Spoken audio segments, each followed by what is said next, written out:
요한계시록 14장 13절 말씀.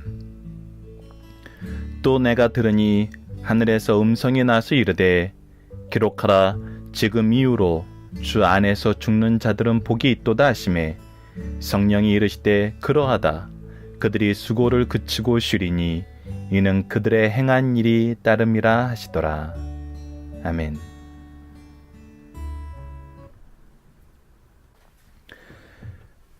안녕하세요. 승리한사 가족 여러분, 그리고 강성성경연구원 여러분, 오늘은 요한계시록 14장 13절 말씀을 주 안에서 살다가 주 안에서 죽은 자는 복이 있다라는 제목으로 함께 살펴보도록 하겠습니다. 오늘 말씀은 우리가 중심사상 중심으로 볼 것입니다. 왜냐하면 오늘 말씀 안에서 바로 이 죽음의 문제에 대해서 보는 것이 이 오늘 본문 말씀의 목적이기 때문입니다. 자, 우선 13절 말씀 우리가 간단하게 살펴본 다음에 우리가 이제 성경에서 얘기하는 죽음의 문제에 대해서 다시 한번 생각을 해보고 이것을 가지고 있는 신앙의 삶이 무엇이 다른지를, 우리를 어떻게 지금하고 다른 삶으로 어떻게 인도하는지를 우리가 보는 시간을 갖도록 하겠습니다. 자, 13절 말씀입니다. 또 내가 들으니 하늘에서 음성이 나서 이르되 기록하라. 이것은 무엇이냐면 반드시 가르쳐야 된다는 거예요. 이것을 몰라서는 안 된다 했을 때 항상 기록하라라는 이 말씀으로 시작합니다. 그래서 이것은 우리가 반드시 듣고 배우고 가르쳐야 되는 거. 그래서 그 내용이 뭐냐면 지금 이후로 주 안에서 죽는 자들이 복이 있다는 거예요. 자, 죽음과 복은 상반된 것입니다.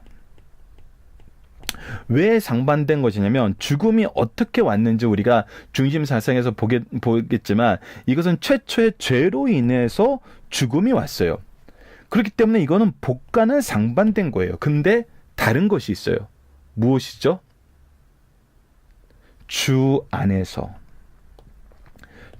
안에서가 달라졌다는 것입니다. 그래서 지금 죄의 결과가 무엇이 됐냐면 주 안에서 복으로 변한 거예요.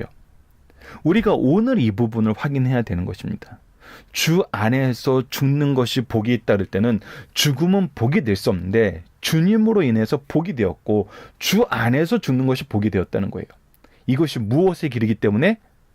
죄의 결과는 뭐였어요? 바로 사망이었어요. 근데 주 안에서 죽는 것은 사망으로 끝나는 것이 아니라는 것이나 심판으로 끝나는 것이 아니라는 거예요. 여기에 뭐가 있다는 거예요?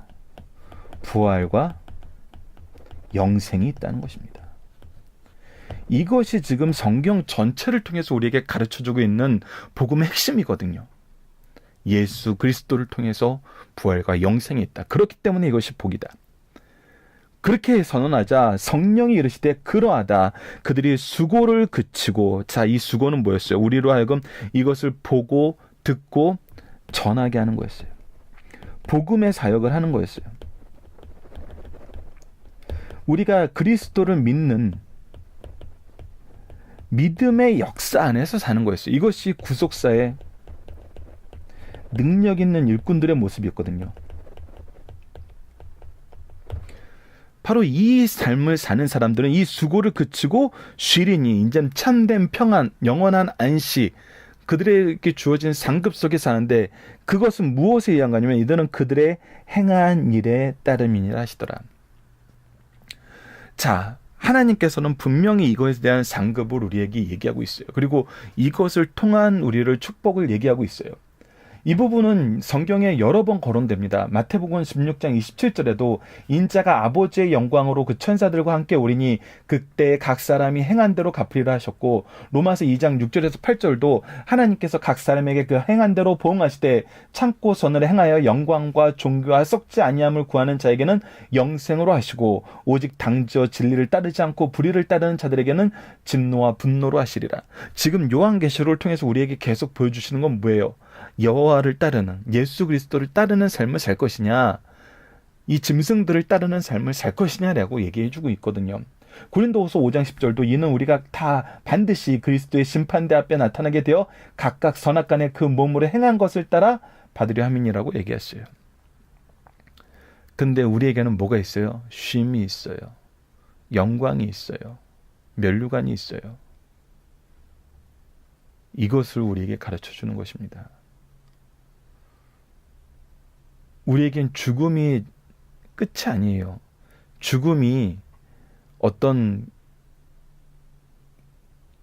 징벌로서의 의미가 아니에요. 이것은 완전히 뒤바뀌어 버렸어요. 누구 때문에? 주님 때문에. 예수 그리스도 때문에. 그래서 예수 그리스도 때문에 변한 것이 무엇인지를 알아야 돼요. 세상이 그걸 몰라요. 그러니까 죽기 전에 라고 하면서 죽기 전에 즐겨야지, 죽으면 다 헛거야 라고 얘기를 하든지, 아니면 이렇게 해서 죽어도 우리는 다른 것을 얻을 수 있어 라고 얘기하든지, 이 둘 중에 하나거든요. 근데 이것은 전부 어리석은 거라는 겁니다. 주 안에서 죽는 자들의 복이 무엇인지 모르기 때문에 어리석음에 빠져 있는 것이고, 미련함에 빠져 있는 것이고, 짐승의 유혹에 넘어가는 것이에요. 그래서 오늘은 이 죽음의 문제에 대해서 우리가 오늘 정리를 해야 됩니다. 자, 본문 묵상하기를 먼저 간단하게 보고 중심사상에서 우리가 이 죽음의 문제를 좀 더 다뤄보도록 하겠습니다. 자, 첫 번째, 하나님께서 기록하라 하신 말씀의 내용은 무엇입니까? 무엇입니까? 주 안에서 죽은 자들은 복이 있다라는 이 내용을 기록하라 그러는 거예요. 그래서 성령이 증거하신 내용이 무엇이에요? 정말 이것이 참되다라는 거예요. 그들이 수고를 그치고 그들이 이제 쉬게 된다는 거예요. 영원한 안식에 들어가게 된다는 거예요. 죽었는데 그것이 끝이 아니라 영원한 안식에 들어간다는 거예요. 부활과 영생이 있음을 우리에게 가르쳐 줍니다. 부활과 하나님의 영광이 우리와 함께 있음을 가르쳐 주는 것입니다. 자, 이제 본문의 중심 사상을 통해서 이 죽음의 문제에 대해서 살펴보도록 하겠습니다. 지금까지 계시록 1장에서 14장 12절까지의 말씀을 전후 문맥을 살펴보면서 우리가 상고해봤어요. 한 절도 빠짐없이 한 절 한 절 상고해봤습니다. 계시록 14장 13절의 말씀은 따로 떼어서 성경 안에서 죽음의 문제에 대해서 이제 상고하고자 합니다. 이를 통해 죽음과 영생에 대한 성경적 신앙을 가지고 사는 것이 우리에겐 굉장히 중요하고, 이것을 전하는 것이 굉장히 중요합니다. 자, 첫 번째, 죽음의 문제입니다. 왜 사람은 죽는가? 서두에서 밝힌 대로 한 번 죽는 것은 사람에게 정하신 것이요, 그 후에는 심판이 있어요. 이는 죄인이 인간에게 정해진 법칙입니다. 동시에 사망은 죄값이에요. 죄를 통해서 우리가 죽게 된 거예요. 죄가 없으면 죽지 않아요. 왜 사람이 죽겠습니까? 범죄했기 때문에 죽는다는 것이에요. 죄값으로 죽음이 왔다는 것이에요. 이것은 아담으로부터 시작합니다. 아담은 왜 죽었습니까?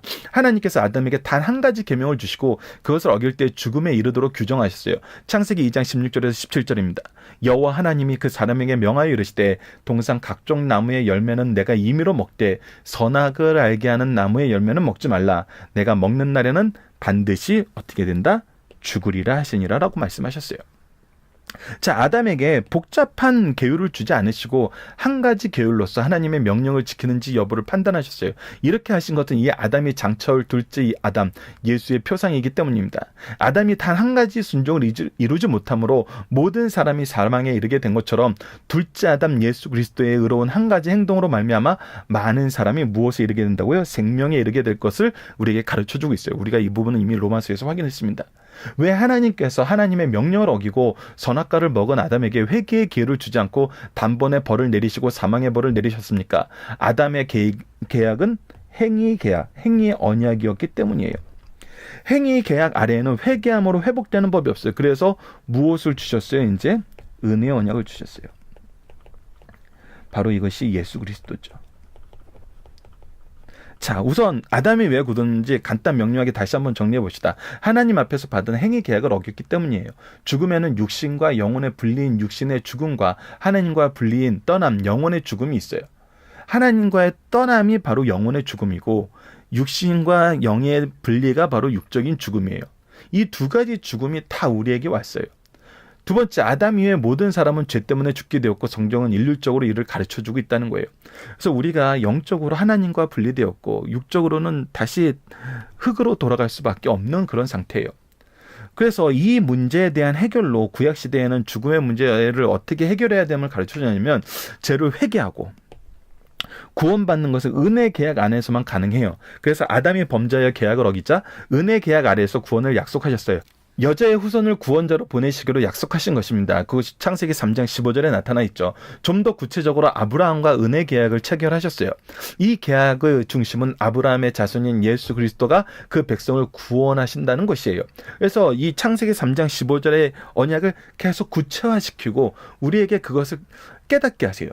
적용하게 하세요. 이것이 구약의 중심이에요. 그래서 구약의 성도들은 오실 메시아를 믿음으로 죄에서 구원을 받아 죽음 영생의 문제를 해결할 수 있었어요. 죽음의 문제는 죄를 해결하는 것이요, 그 예표로 예수 그리스도를 상징하는 짐승을 잡아 그 피로 무엇을 했어요? 속죄의 제사를 지냈어요. 그래서 우리가 히브리서에서도 살펴봤던 것처럼 이것을 행하게 하시기 위해서 제사장을 세우셨어요. 자, 그리고 예수님께서는 히브리서에서 우리가 봤던 것처럼 자신을 드리는 단번에, 자신을 드려서 제사를 드리는 단번에 영원한 제사를 성취하셨어요. 그것이 죄 없는 예수님이, 신성을 가진 예수님이 하실 수 있는, 가진 예수님만이 하실 수 있는 바로 속죄의 은혜였죠. 자, 그리고 세 번째, 예수의 속죄 행위를 믿음으로 사죄의 은총을 받아 죽음에서 우리는 해방되었습니다. 인생에게 죄악의 문제만 해결되면 영생은 자연스럽게 따라오게 됩니다. 왜? 하나님께서 그렇게 창조하셨고 그렇게 약속하셨기 때문에. 하나님의 아들 예수 그리스도께서 우리 죄를 담당하시고 십자가에 못 박혀 죽으셨다가 다시 살아나심으로 그를 믿는 자에게 영생을 주셨어요. 그래서 우리의 죄 없다 하심을 위해서 죽으시고 우리를 의롭다 하심을 위해서 살아나셨다고 로마서에서 우리가 확인했어요. 자, 너무나 유명한 말씀, 너무나 아름다운 말씀, 요한복음 3장 16절입니다. 하나님이 세상을 이처럼 사랑하사 독생자를 주셨으니 이는 그를 믿는 자마다 멸망하지 않고 영생을 얻게 하려 하십니다. 구속사가 무엇인지 우리에게 가르쳐주는 가장 확실한 말씀이죠. 누가 하나님이 무엇 하시기 때문에, 우리를 사랑하시기 때문에 어떻게 독생자를 주셔서 그를 믿는 자마다 멸망하지 않고 영생 얻게 하셨다는 거예요. 자, 마지막 네 번째입니다. 육신의 죽음 이후의 문제입니다. 예수 믿고 살다가 죽은 영혼의 문제만 살펴봅시다. 육신 속에 영혼이 있다가 떠나면 육신은 죽음이라고 합니다. 흙은 여전히 땅으로 돌아가고 영은 그것을 주신 하나님께로 돌아가 전에 기억하라 하면서 전도서 12장 7절에 기록되어 있어요. 성도들의 영혼은 아브라함의 품 낙원에 들어간다고 우리가 거지 나사로의 비유에서 확인할 수 있었어요. 육신의 잔다라고 표현한 것은 주님의 재림 때 다시 일어난다는 뜻이에요. 이때 우주를 지배하시는 능력의 역사로 영혼과 육신이 결합된 영화로운 몸으로 변하게 돼요. 그리고 주와 함께 우리는 영원히 살게 됩니다. 그러나 그렇지 않은 자들은 영원한 심판에 있게 되죠. 그렇기 때문에 이들에게도 부활이 있어요. 성도들에게만 부활이 있는 것이 아니에요. 모든 인류에게 부활이 있어요. 그리고 무엇이 있어요? 심판이 있어요. 우리에게는 영원한 하나님의 영광이 있지만 그들에게는 불과 유황이 있다는 거 우리가 이미 알고 있습니다. 자, 살펴보기 정단 여러분들 카페나 밴드를 통해서 확인해 주시고요. 자, 적용하기를 통해서 지금 죽음에 대한 신앙 우리가 다시 한번 확인해 봅시다. 성도는 죽음을 어떻게 받아들입니까? 죽음이 죄의 결과예요? 예, 처음엔 그랬어요. 근데 우리가 이것이 어떻게 됐어요? 주 안에서 이것이 복으로 변했어요. 이것이 부활과 영생이에요. 그렇기 때문에 죽음이 마지막이 아니에요. 저주가 아니에요. 끝이 아니에요. 다시 한번 보지만 우리가 유혹에 넘어가는 이유는 뭐예요? 죽음이 끝이라고 생각하기 때문에 그 전에 어떻게든 내가 원하는 것을 하면서 살아야 된다고 생각하는 거예요. 죽으면 다 무용지물이라고 생각하는 거예요. 즉 현대 사상들이 가르치는 건 바로 그거잖아요. 이 세상이 끝이다라는 거예요. 그 이유는 생각하지 말자는 거예요. 혹은 타 종교들은 뭐예요? 이 죽음 이후의 삶을 자신들이 생각하는 다른 걸로 표현을 해요. 그래서 다른 기회가 있다고 믿어요. 불교는 윤회 사상을 통해서 계속적으로 기회가 있다고 생각을 해요. 하여튼 다양한 면으로 그들이 가지고 있는 이 내세론을 가지고 얘기를 해요. 그러나 그것도 틀렸다는 거예요. 오직 예수 그리스도를 통한 부활과 영생만이 우리가 살 수 있는 유일한 길이고 이것을 통해서 이제 영원히 결정이 된다는 거예요. 그렇게 이 지상에서의 삶은 순간적이고 잠깐인 것이고 영원한 것에 비교할 수 없어요. 그렇기 때문에 우리에게 중요한 것은 바로 이 죽음의 문제와 우리 영생의 문제에 대해서 우리가 더욱더 정확하게 알고 명확하게 알고 이것을 바라보면서 살아야 된다는 거예요. 예수 그리스도를 통한 복음의 이한, 삶과 죽음과 영생. 이것이 우리 삶의 기준이 되었을 때 우리의 삶은 완전히 변하게 됩니다. 이 세상 것에 연연하지 않아요. 이 제한적인 것에서 아둥바둥거리고 살지 않아요. 참 이해할 만한 표현인데, 가끔 미국에 이민 가신 분들이 한국에 오면은 이 좁은 지역에서 막 밀집되어 있는 그런 편리성이 있어요. 그 도시 문화의 편리성이라고 하는 것이죠. 그것을 보면 한국이 참 좋은 것 같은데, 좀 살다 보면은 이 좁은 땅덩어리에서 어떻게 살려고, 어떻게든 살아보려고 아둥바둥하는 것이 너무 힘들어 보인다는 거예요. 오히려 좀 넓은 나라에 가면은 여유가 있고 여백이 있고 정말 평안이 있는데, 이 나라에서 사는 것이 너무 아둥바둥해 보인다는 표현을 많이 해요. 이것이 지금 이 지상에서도, 이 공간적인 면에서도, 환경적인 면에서도 느껴지는 것인데,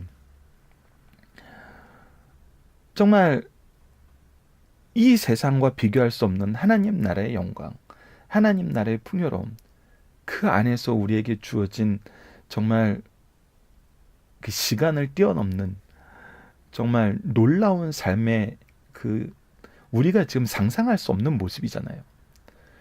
그것을 보세요.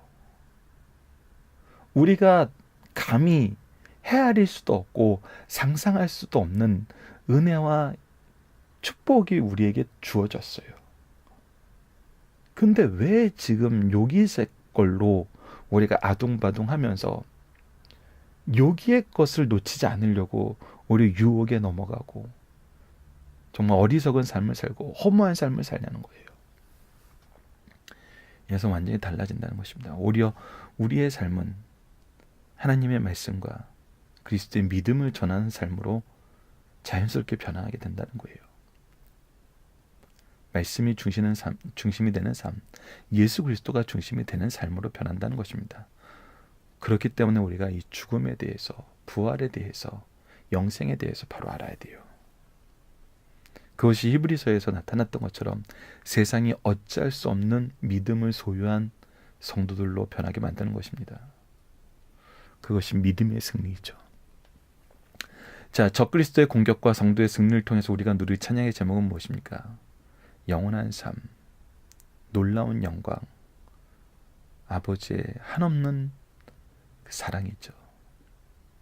우리가 이것을 찬양하고 이것을 소망하고 이것을 누리며 사는 우리 승리하는 삶 가족 여러분들, 그리고 강성성경연구원 여러분들 되었으면 합니다. 자, 말씀을 기초로 기도하기를 통해서 마치겠습니다. 하나님, 모든 사람은 죽는 것이고 이 죽음이 끝이 아님을 압니다. 우리에게는 참된 휴식이 있고 생명의 부활이 있고 하나님의 영광에 참여함이 있음을 압니다. 우리에게 이 믿음이 있기 때문에 죽음이 우리를 이기지 못하며 죽음이 우리를 넘어뜨리지 못함을 경험합니다. 우리에게 승리를 주신 이 놀라운 믿음과 소망의 역사가 이 시대를 사는 모든 성도들에게 충만하게 하여 주소서. 우리 제자와 자녀들에게도 바로 계승되게 하여 주소서. 예수님 이름으로 기도드립니다. 아멘.